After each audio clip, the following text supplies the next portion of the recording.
사사기 강의 첫 번째 시간으로 사사기는 어떤 책인가라는 제목으로 말씀을 보겠습니다. 이 사사기는 우리가 아주 익숙한 주인공들이 나오는 그런 책입니다. 어려서부터 교회를 다니셨던 분이라면 드보라, 기드온, 입다, 삼손과 같은 이야기를 아마 잘 알고 계실 것입니다. 이들은 참 흥미진진한 그런 주인공들이죠. 특별히 삼손의 이야기는 얼마나 아이들이 열광할 만한 그런 슈퍼 히어로의 전형을 보여주나요? 굉장히 강력한 힘으로 수천 명과 싸워 이길 수 있는 그런 멋진 사람. 머리털에 그 힘이 있어서 정말 그 힘을 과시하다가 또 머리가 잘려나가 힘을 잃어버리게 된 삼손. 근데 나중에는 다시 그 힘을 되찾고 멋지게 복수를 하는 멋진 사람. 그런데 이 사사기의 이런 주인공들을 아이들이 아는 수준에서 이런 동화나 전설 수준으로 알고 있는 경우가 굉장히 많이 있습니다.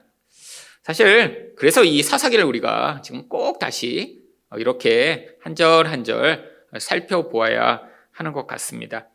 오늘은 이 사사기 전체에 담겨있는 가장 중요한 핵심적 개요가 무엇인가 우리 짧게 살펴보고자 하는데요. 그렇다면 사사기는 어떤 책인가요? 첫 번째로 하나님을 알지 못하는 세대를 보여줍니다. 2장 10절을 보시면 그 세대 사람도 다 그 열조에게로 돌아갔고 그 후에 일어난 다른 세대는 여호와를 알지 못하며 여호와께서 이스라엘을 위하여 행하신 일도 알지 못하였더라. 2장 10절에는 바로 이전의 한 세대 그리고 그 다음에 나타난 다른 세대라고 하는 두 세대를 이야기합니다. 여기에 나와 있는 그 세대 사람들은 누구인가요? 바로 모세와 여호수아처럼 출애굽한 사람들이죠. 이 사람들은 광야에서 하나님의 어떠신 분이신가를 생생하게 목격한 사람들입니다. 하나님이 홍해를 가르신 것도 보았고요. 매일처럼 만나와 메추라기로 그들을 먹이신 것도 보았고요. 반석에서 물이 솟구쳐 나온 것도 보았고요. 심지어는 매일매일 하나님의 임재가 그 회막과 함께 있어서 낮에는 구름 기둥이 그들을 덮어서 그 뜨거운 사막의 햇볕을 막아주었고요. 밤에는 그게 불기둥처럼 열이 나서 춥지 않도록 한 그 하나님을 그들은 경험했습니다. 근데 문제가 무엇인가요? 시간이 지나면서 모세도 여호수아도 그리고 그들과 함께했던 모든 사람들이 다 죽어버린 것입니다. 그리고 나타난 세대를 성경은 뭐라고 얘기하나요? 여호와를 알지 못하며 여호와께서 이스라엘을 위하여 행하신 일도 알지 못하였더라.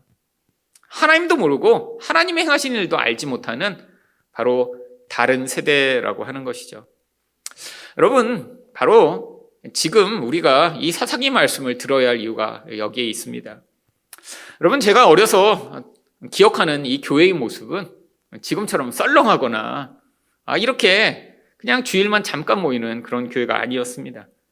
저희 부모님 정말 열심히셨죠.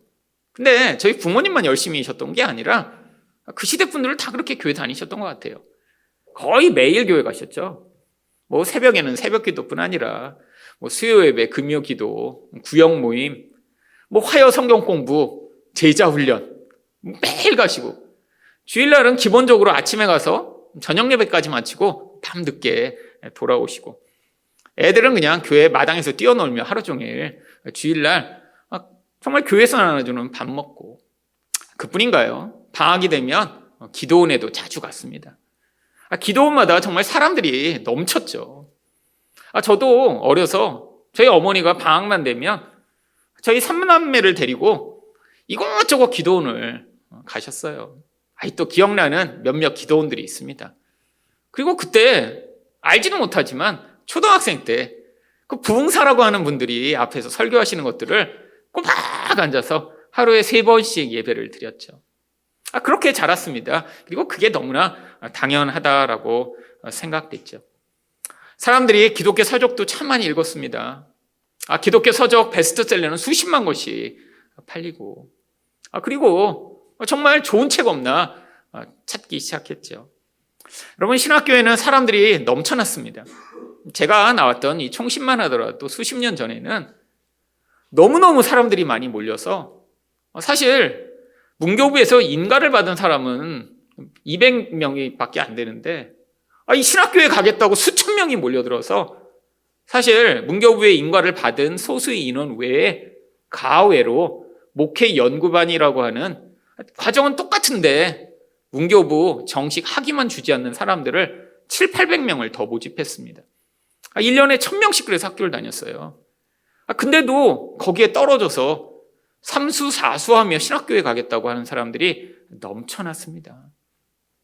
여러분, 그런 한 세대 전의 상황들, 도처에 큰 교회들이 세워졌고요. 정말로 많은 사람들이 예수를 믿는 그런 일들이 있었죠. 금요일 날 저녁 기도에 1시간 와서 하는 게 아니라 대부분의 교회들이 금요 철야를 했습니다. 보통 밤 10시, 11시에 모여서 새벽 4시 정도까지 같이 밤새워 기도하고 찬양하는 그런 철야를 매주 했죠. 그래도 그게 이상하지가 않았어요. 그런데 지금 대부분의 교회들에서 참 이 모든 일들이 잊혀진 일이 되어버렸습니다. 여러분, 올해 드디어 총신 신대원도 미달이 되고 말았습니다. 지금 1000명을 뽑아서 미달이 아니라 이제는 이 목회 연구반 자체를 아예 없애버렸어요. 워낙 안 들어오니까요. 그래서 문교부에서 인가를 받은 300 몇십만만 그냥 유지하고 있는데, 근데도 그게 미달이 돼서 사실 문제가 심각해지기 시작했습니다. 이미 2021년부터 총신을 뺀 전국의 모든 신학교가 이미 미달 상태에 있었습니다. 이게 이제 총신까지도 미달이 되게 된 것이죠. 그뿐 아닙니다. 교회마다 특별히 지난 코로나 기간 3년 동안 약 7,000개의 교회가 문을 닫거나 문을 닫은 상태에 지금 처했다라고 합니다. 그리고 2021년에 목회 데이터 연구소라는 곳에서 한국의 교회의 중고생들한테 설문조사를 했습니다. 너네가 성인이 되면 앞으로 교회를 계속 다니겠느냐라고 물어봤더니 그 중에 47%가 자신이 어른이 되면 더 이상 교회를 다니지 않겠다라고 교회에 다니는 중고생들이 대답을 했다라고 합니다. 사실 이게 지금 한국 사회에 지금 이 교회의 심각한 위기죠. 지금 한국 사회는 인구 구조상 앞으로 초고령 사회로 곧 진입하게 될 것입니다. 몇 년 남지 않았어요. 65세 이상의 이런 노인 인구가 인구의 20%가 넘게 되는 초고령 사회가 이제 2025년, 2026년에 시작될 것이라고 생각합니다. 근데 사회가 노령화되는 것이 문제가 아니라 교회의 노령화는 훨씬 더 심각합니다. 지금 이 추세라면 2028년이 되면 한국 교회의 70%는 평균 연령이 55세 이상이 될 것이라고 합니다. 근데 그 결과가 어떻게 나타나냐면 2030년에 한국 교회의 90%에서는 주일학교가 더 이상 존재하지 않을 것이라고 예측하고 있습니다. 여러분, 10개 중에 9개 교회에서 주일학교가 사라져버린 그런 교회. 여러분, 지금 이거 심각하죠. 여러분, 수십 년 전에는 어른보다 아이들이 훨씬 많은 교회가 아주 많이 있었습니다. 부모님은 나오지 않아도 아이들이 동네에서 야, 사탕 줄게, 재밌는 영화 보여줄게 해서 교회 오는 아이들이 많았죠. 그런데 지금은 이런 젊은 사람들, 어린 사람들이 교회에 다 사라져버리고 오히려 이단에만 수십만 명의 젊은이들이 모여있는 이런 상황들이 되었습니다. 하나님을 알지도 못하고 하나님과 관계없는 세대가 도래한 것이죠. 여러분, 이런 심각한 위기 가운데 그럼 우리가 절망해야 되나요? 그렇지 않습니다. 이 사사기는 이런 어두운 시대 가운데 도대체 하나님이 무슨 일을 하고 계신지를 보여주는 그런 책이죠. 그렇다면 사사기는 어떤 책인가요? 두 번째로 하나님이 그의 백성들을 훈육하시는 도구들을 보여줍니다. 21장 25절 말씀을 보겠습니다. 그때 이스라엘에 왕이 없으므로 사람이 각각 그 소견에 오른 대로 행하였더라. 여러분, 이 사사기에 반복되는 이 구절, 아마 사사기를 여러분 읽으셨으면 이 똑같은 구절이 계속 나온다는 것을 아실 것입니다. 근데 여기서 이 왕이 없었다는 것은 무엇을 얘기하나요? 물론 앞으로 다가올 시대에 이제 사울과 다윗으로 시작되는 왕정 시대의 전임을 보여주는 역사적 상황을 보여주고 있지만 또 한편으로는 눈에 보이는 카리스마 있는 리더인 모세와 여호수아가 사라지고 지금 아무도 그들의 눈앞에서 어떤 하나님의 대행자 역할을 할 수 있는 그런 사람들이 없는 그런 시대임을 보여줍니다. 누군가 이렇게 해야 된다. 이게 맞는 길이다. 그리고 모두가 함께 이렇게 바른 길을 따라가지 않으니까 어떤 일이 벌어지나요? 각각 자기 소견에 오른 대로, 내가 원하는 대로 다 사람들이 살게 되었다는 것이죠.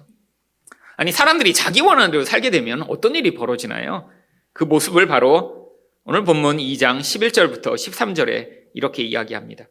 이스라엘 자손이 여호와의 목전에 악을 행하여 바알들을 섬기며 애굽 땅에서 그들을 인도하여 내신 그 열조의 하나님 여호와를 버리고 다른 신, 곧 그 사방에 있는 백성의 신들을 쫓아 그들에게 절하여 여호와를 진노하시게 하였으되 곧 그들이 여호와를 버리고 바알과 아스다소를 섬겼으므로.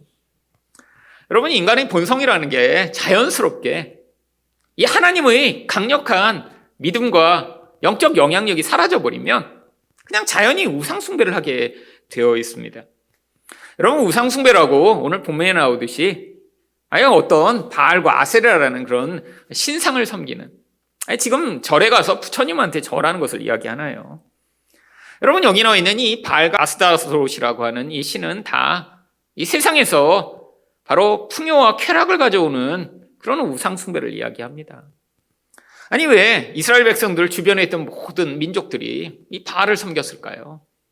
이 바알 숭배는 너무나 보편적이라 이 바알이라고 하는 이 이름 앞에 그냥 그 지방의 이름을 붙여 수없이 많은 바알들이 존재했습니다. 동네마다 다 바알이 붙는 거예요. 예를 들면 지금의 한국이라면 서울 바알, 부산 바알, 전주 바알, 광주 바알, 대구 바알. 이 바알이라는 게 도대체 뭔데? 동네 사람들이 전부 다 어디나 있든지 다 바알을 숭배한 거죠. 이 바알이 바로 풍요와 쾌락의 신이어서 그렇습니다. 바알을 숭배하면 바알이 하늘에서 비를 내려주고, 사람들이 이렇게 열망하는 그 부요를 얻게 해주며 그것으로 부자 되게 하는 신이었기 때문에 어느 지역에 나가면 다 바알들을 섬겼죠. 여러분, 이 바알이 지금 무엇인가요? 그냥 돈이죠, 돈. 이 세상이 자기들의 유일한 의존의 대상으로 섬기고 얻기를 열망하며 그것만 얻으면 인생이 행복해지고 풍요로워지며 내가 원하는 모든 것을 할 수 있다라고 생각하는 바로 그 돈이요. 여러분, 결국 이 한국 사회가 왜 이 하나님을 모르는 세대가 되었나요? 3, 40년 전에 그렇게 열심히 기도하던 사람들이 지금 다 어디에 갔나요? 여러분, 똑같은 일들이 서구 사회에도 있었습니다.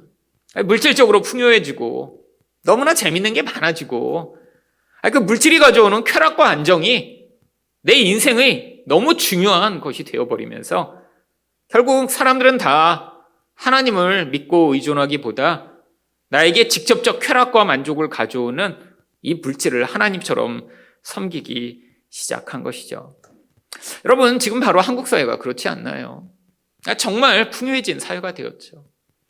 정말 돈만 있으면 하나님 한 번도 찾지 않고 내 모든 문제를 해결해 줄 수 있는 것처럼 보이는 그런 시대가 되었죠.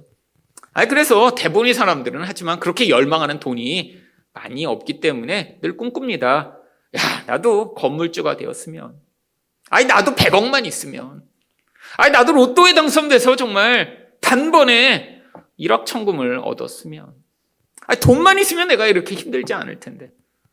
여러분, 이런 생각을 하는 것 자체가 우리 안에 지금 보이지 않는 하나님이 아니라 눈에 보이는 지금 돈을 우상으로 섬기고 있다라고 하는 것을 보여주죠. 여러분, 근데 이 보이지 않는 하나님이 그러면 하나님 백성을 그냥 방치하시나요? 그냥 우상 숭배하다 다 죽도록 놔두시나요? 여러분, 바로 사사기는 이 보이지 않는 하나님이 도대체 무슨 일을 하고 계신지를 보여주는 책인 것이죠. 여러분, 이 이스라엘 백성들을 위해 하나님이 그래서 하시는 일들이 바로 2장 14절 상반절을 보시면 여호와께서 이스라엘에게 진노하사 노략하는 자의 손에 붙여 그들로 노략을 당케 하시며.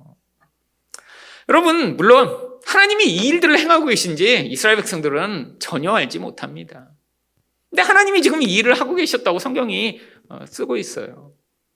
여러분, 인생 가운데 벌어지는 많은 일들, 꼭 하나님이 그 일들을 하고 계신 것은 아닙니다.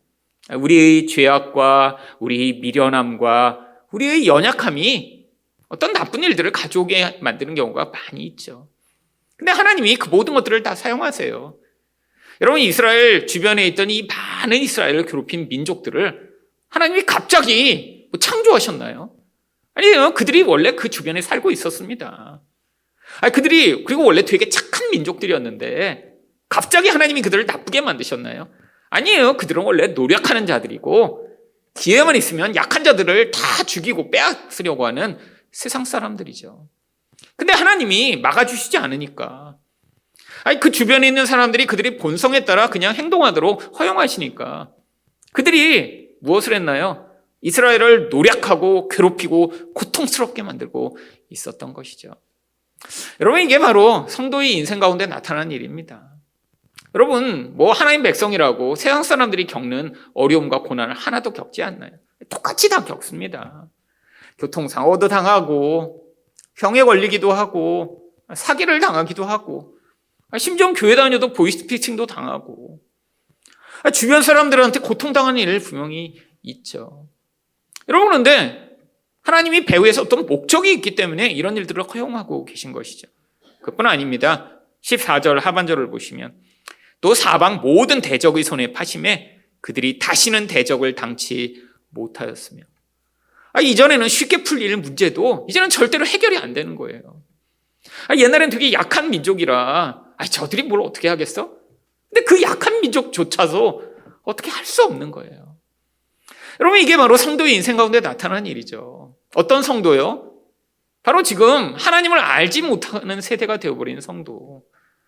하나님 대신에 다른 것들을 우상으로 섬기며 저게 나한테 복과 행복을 가져왔으면 좋겠다라고 열망하는 성도예요.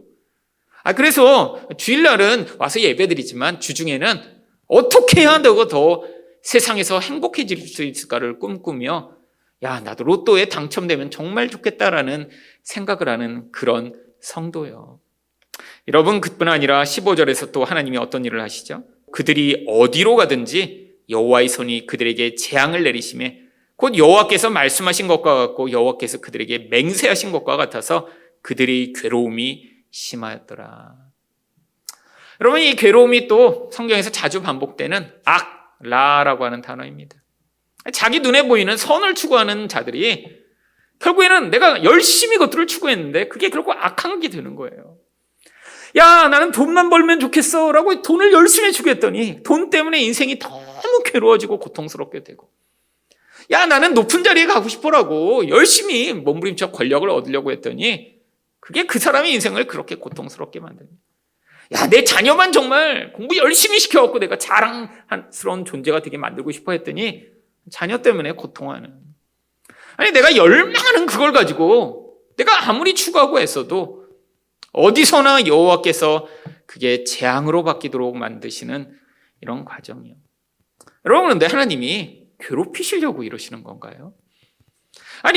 우리를 벌주고 힘들게 해서 너무 괴롭고 힘들다 하라고 고통스럽게 하려고 그렇게 하시나요? 여러분, 아닙니다. 목적은 딱 하나, 바로 이 사사기에 반복해서 나오는 구절이 그래서 바로 3장 9절에 이스라엘 자손이 여호와께 부르짖음에 여호와께서 그들을 위하여 한 구원자를 세워 구원하게 하시니. 여러분, 참 성도라면 반드시 이 고통의 순간, 이 재앙의 순간에 하나님을 찾게 되어 있습니다. 여러분, 세상 사람들은 절망하고 좌절하고 우울증에 빠지죠. 근데 하나님의 백성은, 하나님의 구원받은 백성이라면 이 고통의 과정을 통해 반드시 하나님 구원해 주세요, 은혜를 베풀어 주세요라고 구원자를 찾게 되죠. 여러분, 이게 바로 하나님 백성의 인생 가운데 훈육하시는 과정이며 사사기에 반복적으로 나오는 이야기죠. 이스라엘 백성들이 하나님이 구원자를 보내 구원하시고 나면 또다시 또 우상숭배에 빠져요. 그러면 또 고통해요. 그러다가 또 그들이 부르짖어요. 그러면 또 다른 구원자를 보내세요. 여러분, 사사기 내내 이 과정이 반복되는데 이게 바로 하나님이 보이지 않는 곳에서 하나님의 백성들의 인생에 어떻게 개입하고 계신지를 보여주고 있는 것이죠. 여러분, 이게 소망의 이유입니다. 여러분, 분명히 한국 교회는 앞으로 정말 이전과 비교할 때 말도 되지 않는 그런 모습으로 축소될 것입니다. 여러분, 어쩔 수가 없어요. 왜죠? 인구 자체가 지금 엄청나게 줄고 있거든요. 여러분, 지금 한국의 출산율이 0.78명을 찍었습니다. 여러분, 이건 세계 역사에서 지난 수만 년 동안 한 번도 있어 본 일이 아닙니다. 여러분, 지금 서울의 합계 출산율은 0.55명이라고 그래요. 지금 두 사람이 지금 가행기의 지금 남녀가 만나도 지금 절반밖에 안 낳는 거예요. 이건 그러니까 당연히 어떤 일이 벌어질까요? 2100년이 되면 한국의 인구가 1900만으로 줄어듭니다. 여러분, 이건 엄청난 숫자죠. 대한민국의 지금 절반도 되지 않는 인구가 앞으로 우리 다음 세대가 살게 되겠죠. 여러분, 그러니까 당연히 교회는 아마 지금 50년만 되더라도 300만에서 400만 정도로 지금 줄어들 것으로 예상하고 있습니다. 여러분, 지금 되게 암울하죠. 교회 다니는 사람들이 지금 사라지고 지금 열심히 다니는 분들이 다 돌아가시고 나면 지금 더 이상 텅텅 비는 교회가 지금 도처에 늘어나게 될 그런 상황이에요. 코로나만 3년 닫혔는데 7,000개의 교회가 지금 문을 닫거나 거의 명맥을 유지하지 못하고 이런 상황에 있는데, 인구가 줄어들고 교회에 나오는 사람들이 없다면 어떤 일이 벌어질까요? 근데도 성경은 하나님이 이 흑암의 시대 가운데 여전히 일하고 계시며 하나님이 하나님 백성을 구원하고 계심을 보여주고 있습니다. 마지막으로 사사기는 어떤 책인가요? 반전의 모습으로 임하실 예수님을 보여줍니다. 여러분, 사사기에는 12명의 사사가 나옵니다. 6명의 사사를 우리는 대사사라고 부르고요. 또 6명의 다른 사사들을 소사사라고 부릅니다. 업적이 대단해서 대사사거나 한 일이 별로 없어서 소사사가 아니라, 이 소사사는 사사이긴 했는데 아주 짧게 한 줄 정도로만 묘사되는 사람들입니다. 물론 그들이 했던 일을 자세히 묘사하지 않은 어떤 이유들이 있겠죠. 근데 이 대사사들이 그러면 엄청나게 멋진 사람들인가요? 여러분, 이 대사사의 이름을 보시면 운니엘, 에훗, 드보라, 기드온, 입다, 삼손. 여러분, 근데 이들은 한 명 빼고는 다 비슷한 특징을 가진 사람입니다. 이 운니엘만 이 나머지 사사들과 약간 달라요. 왜죠? 이 운니엘은 유다 지파로 앞으로 오실 유다 지파의 자손인 예수 그리스도를 모형하는 직접적 지파로서의 모형이기 때문에 이 운니엘만 빠집니다. 그럼 나머지 사사들은 어떤 특징이 있죠? 바로 그 대표적인 사람이 바로 그 다음에 나오는 에훗입니다. 사사기 3장 15절을 보시면 이스라엘 자손이 여호와께 부르짖음에 여호와께서 그들을 위하여 한 구원자를 세우셨으니 그는 곧 베냐민 사람 게라의 아들 왼손잡이 에훗이라. 지금 막 고통하는데 하나님이 구원자를 세우십니다. 근데 그 사람의 특징을 뭐라고 얘기하나요? 왼손잡이 에훗이라고 이야기하죠. 근데 이 왼손잡이라는 단어가 히브리어로 읽으면 오른손이 불구인이라고 하는 뜻입니다. 그러니까 오른손이 불구랑 오른손을 못 써요. 그러니까 그냥 왼손밖에 못 쓰니까 왼손잡이라고 글로는 표현해놨는데, 원문 그대로 여기다 번역한다면 곧 베냐민 사람 게라의 아들 오른손이 불구인 에훗이라고 번역할 수 있는 단어입니다. 여러분, 오른손이 불구라 쓰지는 못하는 사람이에요. 이 사람이 도대체 무슨 일을 할 수 있을까요? 근데 이 사람이 구원자가 됩니다. 여러분, 지금 전쟁의 용사가 되어야 되는데 팔 하나를 쓰지 못하는 이런 장애인이라니요. 그뿐 아니라 그 다음에 나오는 다른 사사는 누군가요? 드보라입니다.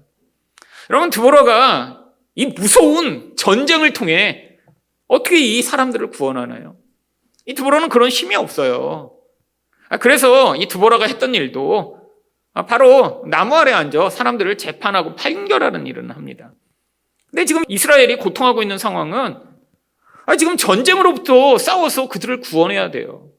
이 시스라라고 하는 엄청난 철병기, 지금으로 말하면 탱크를 수백 대 이끌고 쳐들어온 이 사람들로부터 구원해야 되는데 어떻게 이 연약한 여자가 구원할 수 있나요? 근데 바로 이 또 드보라가 놀라운 구원의 역사를 이룹니다. 그 다음에 나오는 사사는 어떤가요? 우리가 잘 알고 있는 기드온이죠. 여러분, 기드온이 성경에 어떻게 등장하는 줄 아세요? 미디안 백성들이 맨날 쳐들어와서 곡식을 훔쳐가니까 그들이 두려워서 타작, 그 상자 안에 들어가서 몰래 타작을 합니다. 거기서 몰래 절구를 찧어서 거기서 몰래 자기 거 뺏기지 않고 해먹으려고. 얼마나 겁장인지 몰라요. 여러분, 이 기드온이 얼마나 겁장이냐면, 얼마나 조심성이 많냐면, 하나님이 이렇게 강력하게 네가 사사가 되라고 하셨는데 그거 못 믿어서 계속 양털 가지고 시험해요. 이거 따라하다가 정말 잘못된 기도의 모범을 많은 사람들이 똑같이 따라했던 사람들이 많죠. 아, 이건가? 저건가? 여러분, 이건 잘못된 모형이에요. 이렇게 겁장이에다가 이렇게 하나님을 믿지 못하면 안 된다는 걸 보여주는 인물입니다. 근데 이런 사람이 사사가 될 수 있나요? 네. 이런 겁장이가 사사가 돼요. 여러분, 그 다음 입다는 어떤 존재인가요? 여러분, 사실 출생 자체가 사생아입니다. 집에서 쫓겨나요. 그랬더니 뭐가 돼요? 불량배가 됩니다. 불량배. 깡패 대장이에요. 깡패. 지금으로 말하면 어느 큰 아주 명문가의 가문에서 태어난 자식이긴 한데 사실 처백에서 태어나서 그 집에 살지 못하고 쫓겨난 그런 사람이 나중에 조폭 우두머리가 된 거예요. 어디 강남 뒷골목파 이런 조폭 우두머리인데 나중에 어떻게 돼요? 사사가 될 수 있나요? 이 사람이 사사가 돼서 구원자가 됩니다. 마지막으로 우리가 잘 알고 있는 삼손이요. 여러분, 사실 이 삼손이 힘만 셌지 이 머리와 이 본질에 있어서는 남봉꾼이에요. 여러분, 그런 사람 있잖아요. 그냥 막 힘은 이렇게 큰데 그냥 머리에 든 거 하나도 없는, 그래갖고 그냥 여자 공무원이나 쫓아다니는, 여러분, 그런 사람이 사사가 될 수 있나요? 네. 일부러 하나님은 이런 사람을 사사로 택하셨죠. 아니, 우리 멀쩡한 사람도 많을 텐데 이렇게 다 뭔가 모자라고 뭔가 문제가 있고 뭔가 사사로서 이런 의문을 가질 만한 사람들을 왜 다 하나님이 사사로 세워 이스라엘을 구원하셨죠? 그 이유가 바로 이사야 53장 2절에 이렇게 나옵니다. 그는 그 앞에서 자라나기를 연한 순 같고 마른 땅에서 나온 뿌리 같아서 고운 모양도 없고 풍채도 없은즉 우리가 보기에 흠모할 만한 아름다운 것이 없도다. 여러분, 사람들이 구원자를 구합니다. 그러면 사람들이 기대하는 구원자는 무엇인가요? 뭔가 강력한 존재여야 돼요. 여러분, 여러분의 인생이 지금 돈 때문에 너무 힘들어요. 그러면 뭘 기대하죠? 정말 100억 정도 가진 어떤 구원자가 나타나서 야, 내가 이렇게 돈이 많으니까 너한테 10억 좀 줄게. 딱 이러면 구원자 같잖아요. 근데 나보다 더 가난해. 나는 빚이 3천만 원인데 빚 1억 가진 사람이 오더니 내가 널 도와줄 수 있어. 그러면 그게 어떻게 구원자겠어요? 여러분, 우리는 늘 어떤 구원을 기대합니까? 뭔가 이렇게 강력하고 멋있고 완전한 구원자를 기대해요. 근데 우리가 구원을 기대하는 그 구원이 뭐예요? 세상에서의 구원이기 때문이죠. 하나님은 그래서 일부러 예수 그리스도를 가장 연약한 모습으로 보내신 거예요. 여러분, 사실은 예수님도 사람들이 보기에는 사생아였습니다. 그렇잖아요. 지금 아버지로부터 태어난 아들이 아니에요. 정상적 부부관계에서. 여러분, 예수님은 시골에 정말 깡촌에서 태어난 분입니다. 여러분, 그래서 나다나엘이 예수님을 제자로 초청을 받았을 때 뭐라고 하죠? 아니, 나사렛에서 어떻게 선한 게 날 수 있느냐? 도저히 불가능하다는 거예요. 여러분, 예수님이 그렇게 나약한 모습, 연약한 모습으로 오셨더니 조금이라도 세상에 힘을 가진 사람들은 그를 믿을 수가 없었습니다. 여러분, 그래서 세리와 창기와 아무것도 붙들 것이 없는 사람들이 예수님 주변에 몰려들었죠. 여러분, 바로 예수님이 이렇게 연약한 모습으로 이 땅에 오셔 우리를 구원할 구원자가 되심을 보여주기 위해 이 사사기를 기록한 것입니다. 여러분, 지금도 마찬가지예요. 여러분, 예수님 눈에 보이지 않습니다.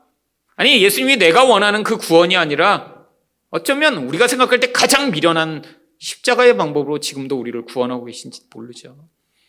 여러분, 내가 생각할 때 가장 연약한 그 방법, 아니 내가 생각할 때 가장 아닌 것 같은 그 방법이 어쩌면 여러분 인생 가운데 가장 놀라운 하나님의 구원의 도구가 되는지도 모릅니다. 여러분, 바로 이걸 가르치고자 사사기가 기록된 것이죠. 여러분, 우리는 어쩌면 지금 여호와를 알지 못하는 세대가 이제 본격적으로 닥칠 그 입구에 서 있는지 모릅니다. 여러분, 집집마다 사실은 자녀들이 예수님을 잘 안 믿거나 믿지 않을 것 같은 고민을 가지고 있는 가정들이 지금 얼마나 많은지 모릅니다. 여러분, 대부분 큰 교회, 권사님들, 장로님들만 많은 교회 가면 그 권사님, 장로님들은 너무 열심히 교회 다니셨는데 그 자녀들 중에 교회 같이 다니고 있는 자녀들은 정말 손에 셀 정도로 적어지고 있어요. 대부분이 교회가 그렇습니다. 그렇게 열심히 부모의 세대처럼, 그보다 더 열심히 다니고 있는 교회는 찾아보기가 어려워요. 지금 이게 한국교회의 현실이죠. 여러분, 지금 이런 상황 가운데도 하나님은 일하시나요? 네, 복음의 눈으로 바라보면 하나님이 여전히 가장 미련한 방법으로 바로 그 고난 가운데 예수를 찾는 자들의 기도에 응답하시며 지금도 일하십니다. 이 하나님의 놀라운 구원을 믿음으로 받아들인 여러분 되시기를 예수 그리스도의 이름으로 축원드립니다.